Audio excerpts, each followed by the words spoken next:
Hello, welcome to Pixoguias. We are Sofiia and Rodrigo, and in this video we are going to check and analyze more than 100 examples of the simulator items and exercises similar to those which are contained in our study guides. After reviewing the exercises, we will review how the second part of the exam is solved. The items and exercises are extremely similar to the real test EIN, so you could practice with the items with the same level of difficulty of the final exam, which is very useful. Our study guides are updated no matter when you are seeing this video according to Syllabus. We include all the topics explained according to the official bibliographic references. So the items and exercises and the explained topics in the study guide are digital in the PDF format. In 2021, our last collaborator Ekaterina and Rodrigo made a detailed video of this guide showing how the guide looks like in graphics. So feel free to check that video and click in the description above of this video to reach and see it. Therefore, our videos are digital sample books, so if you need a digital sample book, know that our videos are exactly these samples. The digital guides are protected with a password that we will provide you, and the documents can be viewed on the gadgets such as laptop, desktop computer, smartphones and tablets, except Kindle. So also, you can just print the guide if you wish. As you know, the English teacher accreditation process by Syllabus includes two phases. Phase 1, EIN test or writing test, and Phase 2, the EXOAL EIN test, or basically is just the oral test. The first phase, or EIN, consists of 3 areas, of which you can see all the details in the previous video made by Ekaterina and Rodrigo. The areas are: the first area is linguistics. The sub-areas are general linguistics, morphology and syntax, phonetics and phonology, lexicology and semantics, and finally, language use. It's important to note that the first area of the last syllabus, that was Origins of English, is not going to be evaluated in the exam anymore. The second area of this new syllabus is Principles of Teaching and Learning, with the sub-areas Didactics, Curriculum and Syllabus Design, Psychology, Evaluation and Assessment, and finally, Online Learning and Distance Education. And finally, the third area, English language teaching, with the following sub-areas: language acquisition and learning, approaches and methods to language learning, teaching the language skills, professional development, and finally, language and culture. It is important to note that for this first phase of the EGAL EIN process exam, this test has 185 exercises. After you accredit the EGAL EIN, you must complete the EXOAL EIN, which is a practical case that you must develop according to Syllabus guidelines. You must submit a portfolio of evidence, and at the end you will take the oral exam in the auditorium.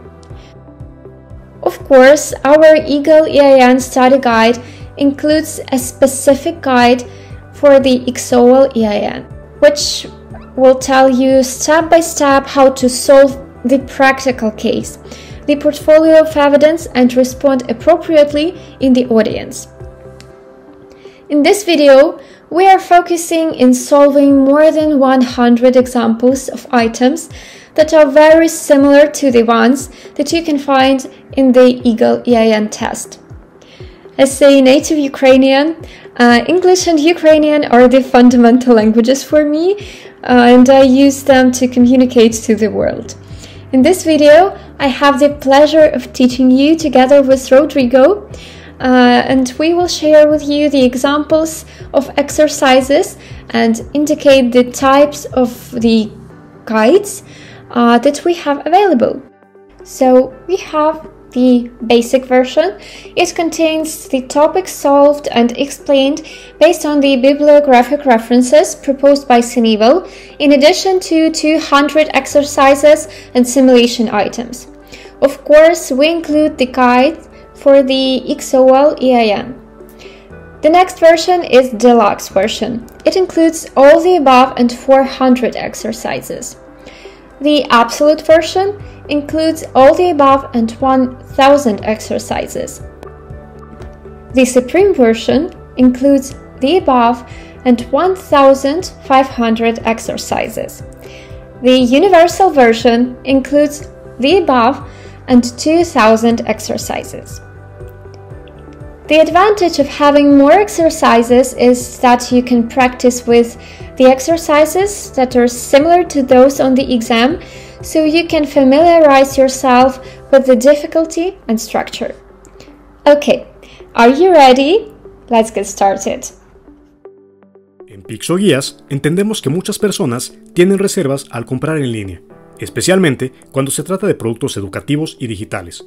Por eso, para tu tranquilidad, ponemos a tu disposición más de 800 opiniones verificadas en nuestra fanpage de Facebook, así como comentarios de usuarios reales en nuestro canal de YouTube y en nuestra página web oficial. También puedes ver en pantalla todos nuestros canales de contacto oficiales, incluido nuestro número de WhatsApp para atención directa y personalizada. Todos los días hacemos nuestro mejor esfuerzo, y esto se refleja en la cantidad de seguidores activos crecientes que mantenemos en nuestro canal de YouTube, lo cual puede transmitirte mayor confianza. Contamos con una sede administrativa en Torre Polanco, Ciudad de México, donde se gestionan los asuntos legales, operativos y de marca. No brindamos atención presencial, pero sí garantizamos respuesta ágil y personalizada a través de nuestros medios oficiales. Además, estamos registrados ante el Instituto Mexicano de la Propiedad Industrial, INPI, lo cual respalda legalmente la marca Pixoguias y nuestro compromiso con la educación. Como en cualquier proyecto con miles de usuarios, es natural que exista un pequeño porcentaje de usuarios con experiencias distintas, pero la enorme mayoría de quienes nos contactan están satisfechos con la calidad, claridad y utilidad de nuestros materiales. También contamos con un equipo real, visible y profesional detrás de este proyecto. Puedes conocer más sobre nosotros en nuestros contenidos, donde compartimos imágenes y muestras de las más de 2000 opiniones positivas acumuladas en distintas plataformas durante más de una década. Lo más importante es que te sientas seguro y en confianza. Te invitamos a escribirnos con total libertad. Valoramos el respeto mutuo y siempre procuramos responder con atención, empatía y honestidad. ¿Cuáles son los precios y cómo recibir una guía? Los precios de las diferentes guías podrás visualizarlos en la descripción de este video. Allí podrás encontrar el enlace a la tienda en línea de la guía de tu interés. Además de los precios, encontrarás las características y diferencias entre cada una de ellas, formas de pago y tiempo de envío, el cual es generalmente inmediato tu correo electrónico, siempre y cuando nos envíes tu comprobante vía WhatsApp o fanpage de Facebook. Puedes hacer tu pago en nuestra tienda en línea a través de tarjeta de débito, tarjeta de crédito o PayPal las 24 horas. No es necesario crear una cuenta. O si lo prefieres, puedes hacer tu pago a través de depósito bancario de 8 de la mañana a 4 o 5 de la tarde, dependiendo del banco, pago en Practicajas las 24 horas del día o depósito en tienda de conveniencia, Oxxo o 7-Eleven, de 8 de la mañana a 8 de la noche. Si lo prefieres, puedes realizar transferencia interbancaria a cualquier hora. Pixoguias está disponible las 24 horas, los 7 días de la semana, sin importar si es un día festivo o es madrugada.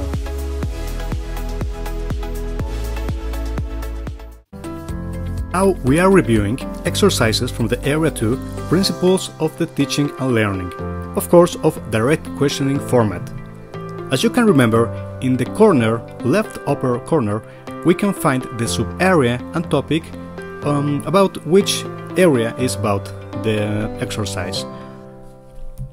Ahead we can see the options and the explanations, as we can see. Okay, let's start. This exercise is from the sub-area Online Learning and Distance Education, with the topic Elements of Online and Distance Teaching and Learning. An online English teacher uses pre-recorded videos, interactive quizzes, real-time forums, and collaborative writing tools in a virtual learning environment. However, learners report feeling isolated and disengaged despite the variety of content. Which key component of effective distance education is most likely missing? A. Transactional presence, B. Cognitive scaffolding, or C. Multimodal input. Okay, as we can see, the option A is correct, transactional presence. This concept refers to the feeling of connectedness and reciprocal communication between learners and instructors. Despite rich content, students feel disconnected from others and the teacher engagement drops. B. Cognitive scaffolding is incorrect because this involves structuring learning tasks for intellectual support. There is no mention of difficulty understanding content, only emotional and motivational distance. And C. Multimodal input is incorrect because the course already includes various media, videos, quizzes, and tools, suggesting that the issue is not lack of input variety, but the absence of a relational component. Now, let's check about this exercise from the sub-area Psychology with the topic Educational Psychology. A high school teacher applies metacognitive strategies in her English classes to help learners monitor their own understanding while reading academic texts. She models how to ask reflective questions such as, "Do I understand this paragraph?" or "What should I do if I get confused?" The goal is to increase students' independence in tackling difficult tasks. Which theoretical approach most directly supports this strategy? A. Vygotsky's sociocultural theory, B. Constructivist cognitive theory, or C. Behaviorist theory. The correct answer is B. Constructivist cognitive theory. This theory promotes active knowledge construction through self-revelation and metacognition, helping learners become autonomous and reflective thinkers. By the way, A and C are incorrect. Vygotsky's sociocultural theory is incorrect because while it emphasizes scaffolding and the zone of proximal development, it focuses more on the social interaction than internal metacognitive control. While C. Behaviorist theory is incorrect because behaviorism centers on stimulus-response learning and reinforcement, lacking emphasis on internal cognitive strategies like metacognition.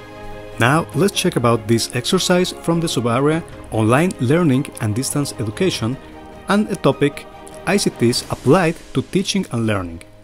A language instructor integrates a learning management system (LMS) and AI-powered writing assistant and real-time formative assessment tools into their English as a Foreign Language (EFL) course. However, the teacher notices that despite the abundance of technology, students are not engaging in metacognitive reflection or autonomous learning. Which instructional strategy should the teacher prioritize to effectively align ICT integration with learner autonomy? A. Explicit metacognitive modeling, B. Gamification with point-based rewards, or C. Increased synchronous lecture time. Correct answer is A. Explicit metacognitive modeling. Metacognitive modeling helps learners reflect on their own thinking, planning, and learning strategies. When paired with ICT, it turns passive technology use into active self-regulation, while gamification with point-based rewards and increased synchronous lecture time are incorrect, because gamification, while it can increase participation, gamification does not necessarily foster reflection or learner autonomy. It often externalizes motivation. While C is like adding more live sessions may increase information delivery, but then does not address the root issue, lack of self-directed learning and reflection on process. Now let's check about this exercise from the sub-area Second Language Acquisition with the topic Inter-language and error analysis. A language teacher notices that an adult learner of English consistently produces utterances such as "she go to school every day" and "he like pizza." Despite frequent correction and repeated exposure to the correct forms, the learner continues making the same subject-verb agreement errors. Which concept best explains the learner's persistent use of these incorrect forms? A.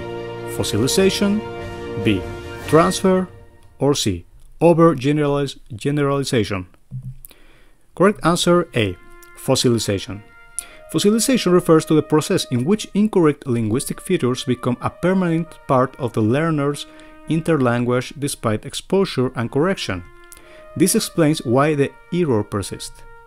While transfer and overgeneralization are incorrect. Transfer occurs when a learner applies rules to their first language, but subject-verb agreement errors like this often arise internally, not from L1 influence. Overgeneralization is incorrect because while learner may generalize rules, for example using regular past tense or irregular verbs, this case shows persistence rather than the extension of a rule, pointing to fossilization. This exercise is from the Sofiia Didactics with the topic Teaching Theories, Strategies and Techniques. A teacher adopts an approach in which learners work collaboratively to discover grammar rules based on authentic language samples. Instead of directly teaching structures, the teacher guides learners to induce patterns through analysis and group discussion. What teaching approach is the teacher using? A. Discovery learning, B. Direct instruction, or C. Behaviorist conditioning. The correct answer is A. Discovery learning. This approach is grounded in constructivist theory, where students actively build knowledge through exploration. The emphasis on inductive analysis and peer interaction aligns with discovery-based pedagogy.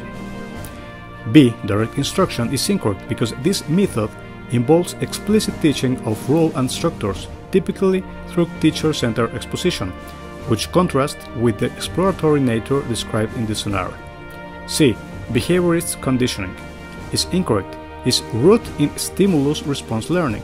This theory emphasizes repetition, drills, and external reinforcement rather than internal analysis or cognitive construction of rules. This exercise is from the Sofiia Didactics with the topic Lesson Planning.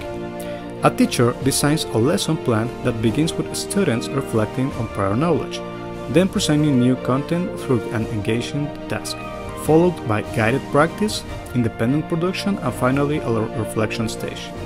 What lesson planning model is most consistent with this sequence? A. ESA, Engage, Study, Activate. B. PPP, Presentation, Practice and Production. Or C. Experiential Learning Cycle. The correct answer is C. Experiential Learning Cycle. This is developed by Kolb, and this model follows a cyclical structure: concrete experience, reflective observation, abstract conceptualization, and active experimentation, matching the stages described in the plan. While A and B are incorrect. ESA is incorrect because although this model includes engaging learners and encouraging activation, it does not emphasize reflection or metacognition as a formal stage, which is central in the described plan. While B, PPP, is incorrect because this linear model lacks reflection and connection to prior knowledge and focuses primarily on controlled practice and accurate language use. This exercise is also from the Sofiia Didactics with the topic Classroom Management. A language teacher introduces routines, sets clear expectations, organizes classroom space to support group work, and adapts interactions based on learners' emotional states and participation levels. The goal is to promote autonomy while maintaining a supportive learning atmosphere. Which classroom management approach is the teacher most likely applying? A. Assertive discipline, B. Humanistic classroom management, or C. Behaviorist classroom management. The correct answer is B. Humanistic classroom management. This approach emphasizes learner autonomy, emotional climate, and respectful teacher-student relationships, promoting both structure and psychological support in learning, while A and C are incorrect. Assertive discipline is incorrect because this model focuses on establishing clear rules and consequences through a firm teacher stance, often prioritizing control over student-centered adaptation. It lacks emotional responsiveness and flexibility. While behaviorist leisure management is incorrect because, grounded in operant conditioning, this model emphasizes external reinforcement and punishment rather than emotional attunement or autonomy building. This exercise is from the sub-area Curriculum and Syllabus Design with the topic Principles of Curriculum and Syllabus Design. A curriculum designer is tasked with developing an English program for adult learners focused on communication in real-life context. The program is centered on learner needs, integrates functional language tasks, and aligns objectives with social uses of language rather than grammatical progression. Which syllabus design best aligns with this approach? A. Structural syllabus, B. Task-based syllabus, or C. Situational syllabus. The correct answer is B. Task-based syllabus. This design focuses on learners completing meaningful tasks using the target language, prioritizing communication and contextual application, which matches the real-life, function-oriented goals. While A and C are incorrect. The structural syllabus is incorrect because this type of syllabus organizes content around grammatical structures and forms, which does not meet the communicative or contextual priorities of the program. While C, situational syllabus, is incorrect. While it emphasizes context, it organizes lessons around predictable situations, like at the bank, and not around tasks or learner-centered interaction patterns. This exercise is from the sub-area Evaluation and Assessment, with the topic Principles of Evaluation and Assessment. An English teacher is revising her evaluation system to ensure it aligns with current principles of authentic assessment. She wants to move away from solely multiple-choice tests and include evaluations that reflect real language used in context, such as oral presentations, portfolios, and peer assessments. Which principle of assessment is she primarily embracing?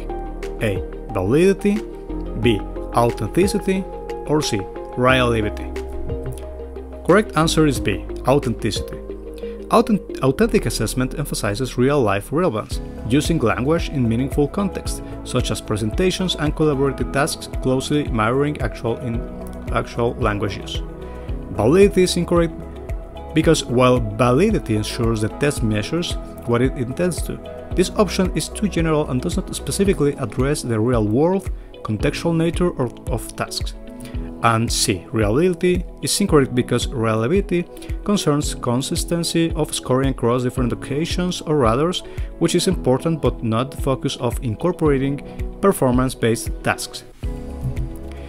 Now, this exercise is from the sub-area Evaluation and Assessments, with the topic Evaluation Instruments. A teacher of English as a foreign language needs to assess students' speaking ability across a large class. She requires an instrument that allows for consistent criteria, transparent expectations, and efficient grading, while still fostering learner autonomy and self-monitoring. Which assessment tool best fulfills these requirements? A. Analytical rubric, B. Closed tests, or C. Anecdotal records. Correct answer A.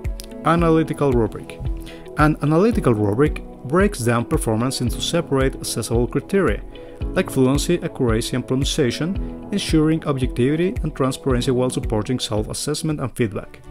Closed test is incorrect because this is a type of reading or grammar assessment not suitable for evaluating oral production or promoting learner autonomy in speaking tasks. And anecdotal records is incorrect because, though useful for qualitative feedback, they lack standardization and are not time efficient for large groups or performance-based grading.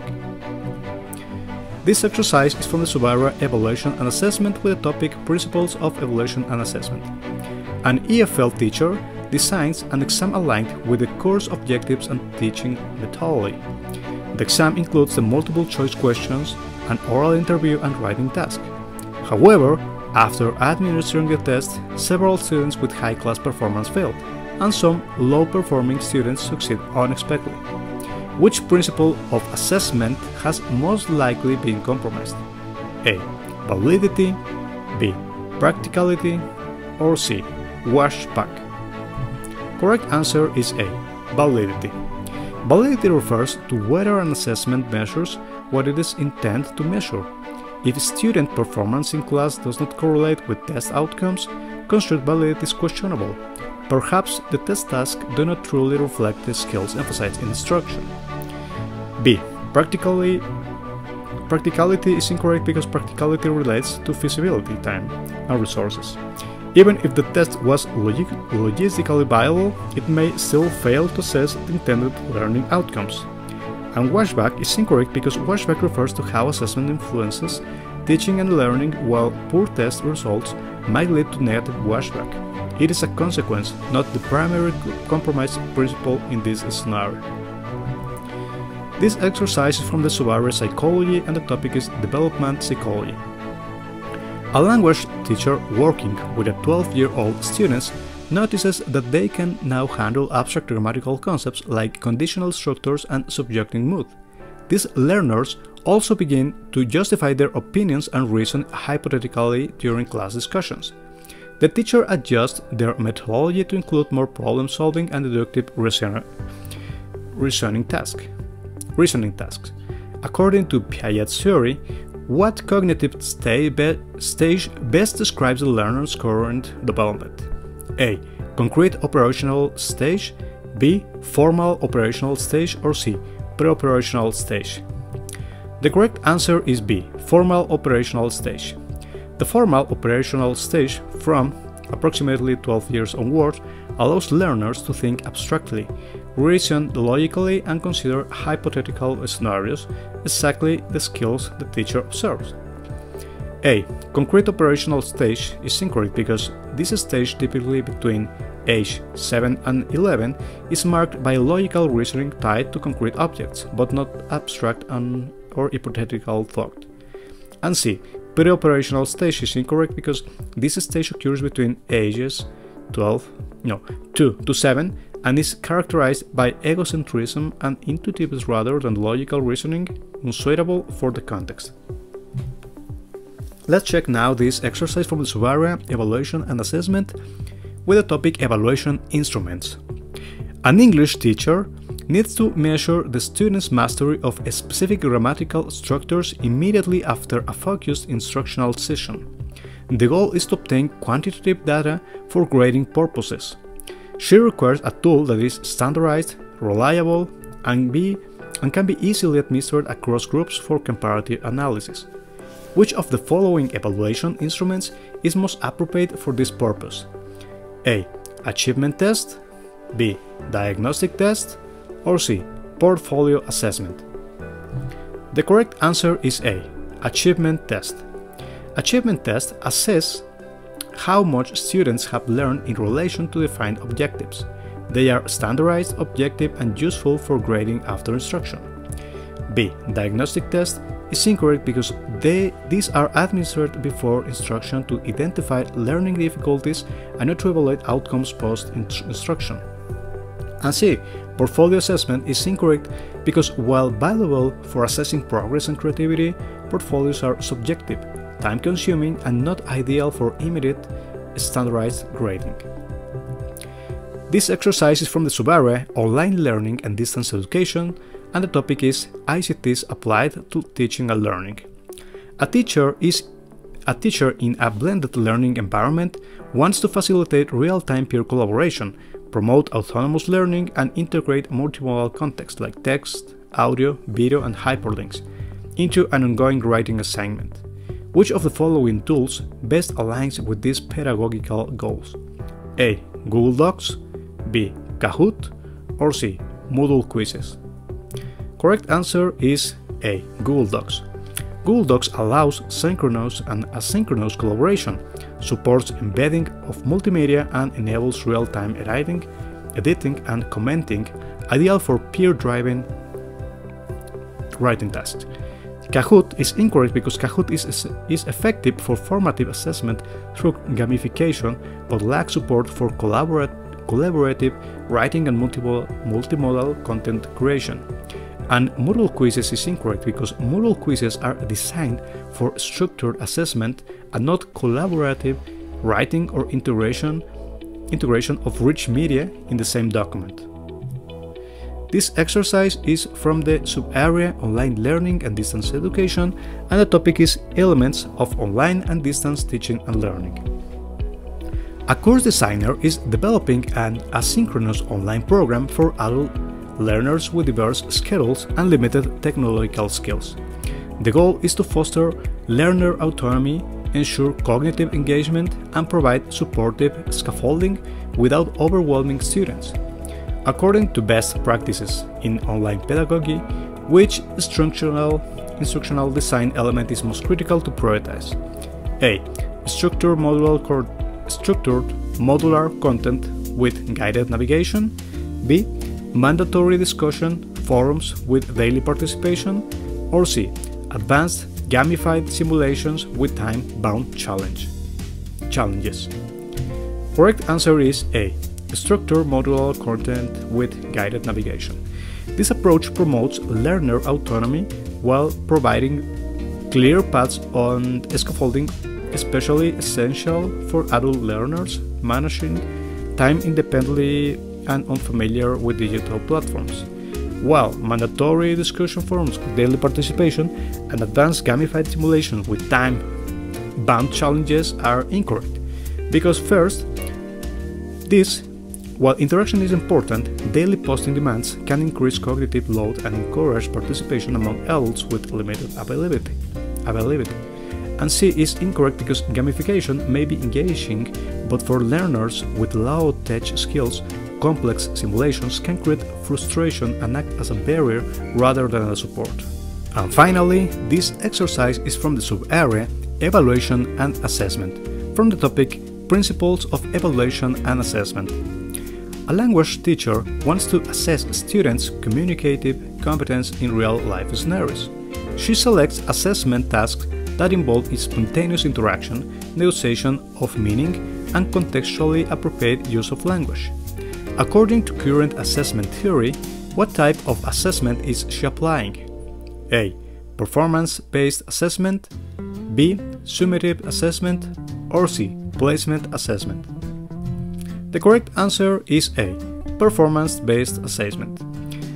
The explanation is that this type of assessment evaluates learners through real-world tasks that require application of language in context, aligning perfectly with communicative competence and authentic language use. The summative assessment is incorrect because summative assessments evaluate learning at the end of a unit or course, often through standardized formats, and do not necessarily involve authentic or interactive tasks. And finally, placement assessment is incorrect also because placement tests are diagnostic tools used to assign learners to appropriate course levels and do not typically assess functional or communicative use in context. And now, let's review some of the exercise with the order format of the Area 2, Principles of Teaching and Learning. This exercise is from the sub-area Didactics with the topic Teaching Theories, Strategies and Techniques.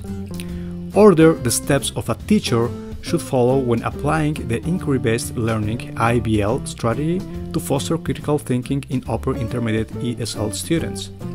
Well, we see that the correct answer is A, that is 2, 5, 1, 3, 4 sequence. Let's check it out. First, number 2 is present a real-world problem or puzzling scenario. 5. Encourage reflection and connection to prior knowledge. 1. Guide students to formulate their own research question. 3. Support exploration of information and hypothesis formation. And 4. Facilitate the presentation of findings and conclusions. IBL begins by presenting a challenge, then activating prior knowledge, followed by student-driven question formulation, guided exploration, and shared conclusions. While B and C are incorrect sequences because B is question formulation cannot precede the context of inquiry and the problem must be introduced first. Well, sequence C is also incorrect because although activating prior knowledge is essential, skipping the exploration before presenting results leads to superficial analysis. And finally, we have this second example of exercise of the sub-area Didactics with the topic Motivation in Teaching and Learning. Order the sequence of actions a teacher should take to implement a motivational strategy based on self-determination theory (SDT), to foster student autonomy in a communicative language class. Okay, we can see that the correct option sequence is A, that is 2, 3, 1, 4, 5. Let's check it out. First, 2 is to create a supportive classroom climate that values student input. Following that of 3, that is explain the rationale behind tasks to enhance internalization. 1, provide learners with meaningful choices in learning activities. 4, avoid controlling language and focus on student self-direction. And 5, encourage reflection on personal progress and intrinsic goals. The correct answer is explain because establishing a supporting climate comes first, followed by explaining tasks to boost internal motivation, then giving choices, avoiding control, and promoting reflection aligned with SDT principles. While sequences B and C are incorrect because rationale without a supportive climate may seem imposed, ending with avoidance of control undermines autonomy development. And C is also incorrect because offering choices at the start without context or rationale may confuse learners and reduce effectiveness of intrinsic engagement. And now we will go over the exercises from Area 2, Principles of Teaching and Learning, and this is the matching format, that is relation of elements, where you are asked to connect related concepts of ideas. Well, as you can see, we have these columns and we need to match the concepts between this part and this part. Okay, let's check it out. This exercise is from the sub-area Didactics and the topic is Teaching Theories, Strategies and Techniques. It says, match each teaching theory with its corresponding instructional strategy. So we can see that the correct answer is A. That says that the correct match is this. So we see the teaching theory, behaviorism, that matches with the instructional strategy, that is modeling, reinforcement and structures drills, like here. 2. Constructivism is B, with hands-on task, problem solving and discovery learning. 3. Humanism, learner autonomy, self-assessment and emotional engagement. 4. Cognitivism is for scaffolding, concept mapping and information processing, and connectivism is matched with use of digital networks and collaborative learning platforms. Okay, we can see that each theory is correctly linked. Behaviorism uses drills. Constructivism promotes active learning. Humanism emphasizes emotional involvement. Cognitivism focuses on mental processes, and connectivism integrates digital networks. This match and also this match are incorrect because behaviorism and constructivism are swapped. Humanism misaligns with scaffolding, which belongs to cognitivism. And C is also incorrect because constructivism does not prioritize emotional engagement, and that's humanism. And humanism is incorrectly associated with task-based discovery. Now, this example of exercise is also from Didactics, and the topic is motivation and teaching and learning. Here we can see that it says, match each motivational theory with its corresponding educational application. So, we can see that the correct answer is also the A. So, we match the concepts. Here we have the motivational theory and the educational application. So, self-determination theory matched with focusing on autonomy, competence and relatedness. 2. Attribution theory with E, explaining student effort based on perceived causes of success. 3. Goal orientation theory with D, promoting mastery or performance goals. 4. Expectancy value theory with A, emphasizing attainable goals and expectancy of success.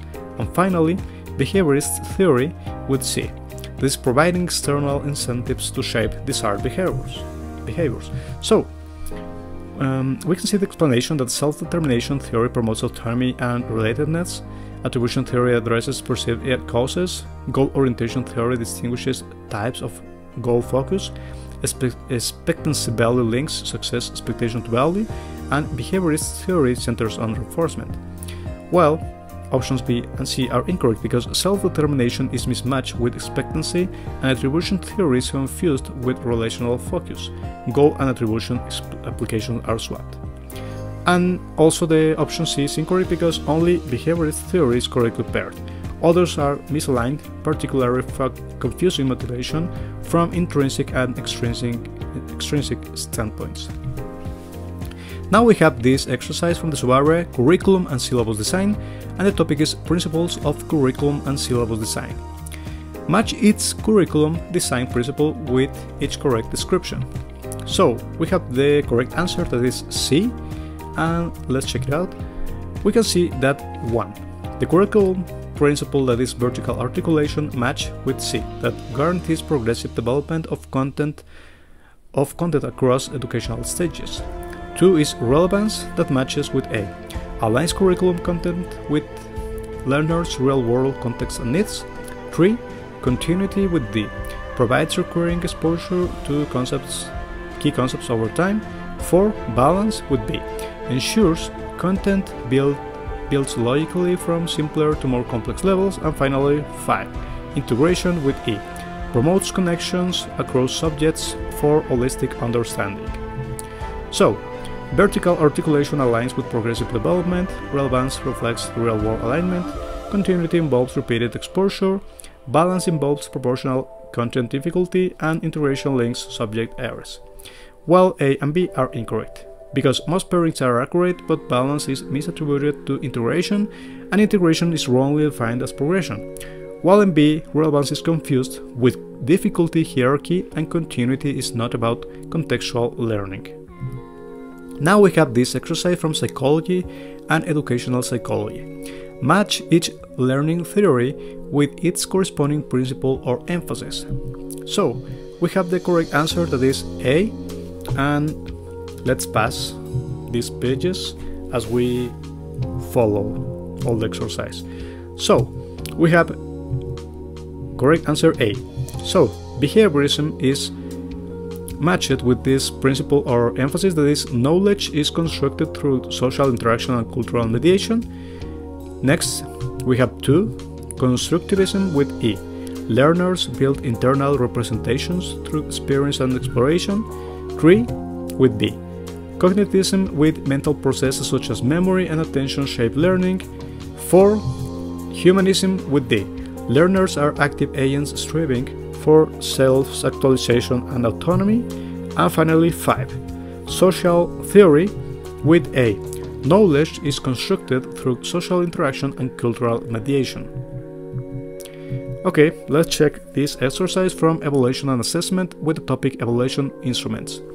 Match each evaluation instrument with its most appropriate description or function. We have this option A as correct, and let's check it out. We see evaluation instrument rubric and describes the match with B, that provides specific criteria-based feedback on performance at varying levels of quality. While 2, checklist with D, records presence or absence of required elements or behaviors. 3, rating scale with C, indicates degree of frequency of behavior, skills or traits. 4, learning log with A, gathers student perceptions and self-awareness about learning progress. And finally 5, diagnostic test with E, because it identifies students' prior knowledge and learning difficulties before instruction. So, rubrics define performance quality, checklist, tracking elements presence, rating scales, capture frequency intensity, learning logs, gather student reflections, diagnostic tests, assessment, initial knowledge gaps. B and C are incorrect because rubrics are not self-perceptive tools, logs don't test prior knowledge, and rating scales and checklists are confused. And C is incorrect because rubrics are misidentified as binary records, rating scales, and do not gather learner reflections, and the test is inconsistent.